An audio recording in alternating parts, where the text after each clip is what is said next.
So in the first paragraph containing question number 15 and 16, it is given that a uniform homogeneous rod of mass m, length L and cross-sectional area A is placed on the smooth horizontal surface. Further, it's been subjected to a constant force F along its length. Consequently, it starts moving with a constant acceleration. Young's modulus of the given material is Y. Now answer the following question. So in question number 15, we have to calculate the total extension of the rod. And in question number 16, we have to calculate total elastic potential energy of the moving rod under given conditions. So first of all, move to the question number 15. So let consider an element at a distance x of length dx. So this separation is x and the length of this element is dx. So if I consider a cylinder of length x, then on this cylinder force F is acting in this direction, tension will act in this direction, and this cylinder is moving in this direction with acceleration F by m. So if I write the equation, F minus T is equal to mass, that is m by L into x into acceleration F by m. So if I solve, T will come as a function of x and it is equal to F into 1 minus x by L. So we will get the tension as a function of x. Now if I consider this small section, the tension will act in this direction on this small section. So due to this, a stress will develop in this small section. So if I write the elongation in this element due to this stress, so dl is equal to T by A, so F by A into 1 minus x by L divided by Young's modulus, that is y, into length of the element, that is dx. And if I integrate this from x equal to 0 to the length of the rod, then it will give the total elongation in the rod. So if I solve this, it comes out to be F into L divided by 2 into A into 1. So option D is the correct answer. Let's move to question number 16. In question number 16, total elastic potential energy of the moving rod. So if I consider this small section, then the energy stored in this section can be written as half into stress. So stress can be written as, so half into stress into strain. So again strain can be written as stress divided by y into dv, that can be written as ADX. So if I substitute the data, half into stress square, so that is equal to F square upon A square into 1 minus x by L whole square divided by y into dv, that is A into dx.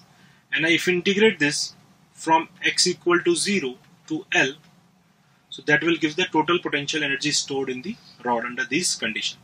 So this is equal to F square L upon 6A into 1. So option C is the correct answer. So the correct answer for question number 15 is option D, and the correct answer for question number 16 is option C. Let's move to the last paragraph of the paper containing question number 17 and 18. So in this paragraph, it is given that a light massless cylindrical container of height h and base area A is placed on a smooth horizontal surface. The container has a small opening of area A where A is very less than capital A near its base. Initially the container was completely filled with a water of density rho. At time t equal to 0, the bottom orifice is open.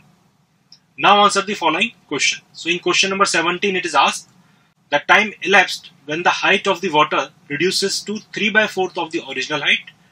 And in question number 18, it is asked the kinetic energy of water in container when height reduces to half of its original height. So first of all, let's check for question number 17. So at t equal to 0, this is the situation. And suppose at any time t, the height of the water in the container is this, and this is equal to let h. So at that moment, I can say that if I apply the equation of continuity, then A into minus dH by dt, that is A into V, is equal to small a, the velocity with which the liquid is coming out.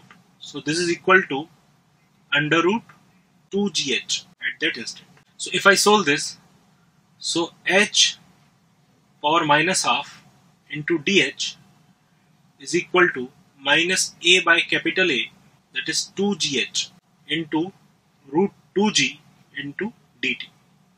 So at t equal to 0, the height is capital H, and at any time t, the height is small h. So on solving, it comes out to be under root h minus under root capital H is equal to minus small a by capital A into under root g by 2 into t. So it is asked in the question that time elapsed when the height of the water reduces to 3/4 of the original height. So when small h is equal to 3/4 of capital H, then at that moment the value of t comes out to be capital A by small a under root h by 2g into 2 minus root 3. So option A is the correct answer. For question number 18, the kinetic energy of the water in container when height reduces to half of the original height. So at the instant when the height reduces to half of the original height, so when small h is equal to capital H by 2, then t dash comes out to be capital A by small a into under root h by g into root 2 minus 1. So this is the time interval in which the height reduces to half. So at this instant, when the level of the water is at height h, then the acceleration a can be written as a is equal to rho a v square, that is 2gh, that is the force, divided by mass. So that is equal to cross sectional area A into density, that is rho, into height, that is h. So this is equal to 2a divided by capital A into g, and this comes out to be constant. So 2a by capital A into g, that is the acceleration of the container. So if I write the kinetic energy of the half of the container, so that kinetic energy can be written as half into mass. So mass will be a into h by 2 into rho, that is the mass, into v. So the v is initial velocity is 0 of the container, so that is equal to a into t. So a is 2a by a into g into t is t dash, and this is square. So on solving, this comes out to be h square a rho g into 3 minus 2 root 2. So let's check the options. So option C is the correct answer for question number 18. So the correct answer for question number 17 is option A, and the correct answer for question number 18 is option C. So by this, I wish you all the best for your preparation. Have a good luck. Thank you.